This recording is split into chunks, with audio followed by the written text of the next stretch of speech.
Hello guys, and welcome to another tutorial video. In this short tutorial video, I'll be showing you how to add Cyber Doge in Trust Wallet. So in order to add this token, open up your browser and log on to CoinMarketCap. The link is in the description of the video. Simply scroll through to the bottom and find its contract address which exists on the BNB Smart Chain. Copy this contract address, minimize and open up your Trust Wallet application.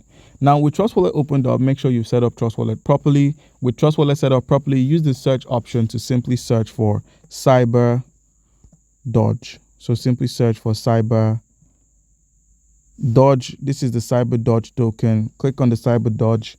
Once you selected this token, if this is not the Cyber Doge, if it does not have its current price, all you need to do now is simply head to the icon at the top right. Once you're on the home tab, click on the icon at the top right. Where we have manage crypto, click on the plus icon where it says token. In the place of network where we have Ethereum, select BNB Smart Chain, paste its contract address. The Cyber Doge is here. Click on import. And boom, we've successfully added the Cyber Doge token to our wallet.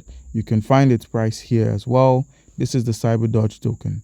So guys, that's how you can easily add the Cyber Doge. Comment down below if you have a question and don't forget to like and subscribe. Thank you.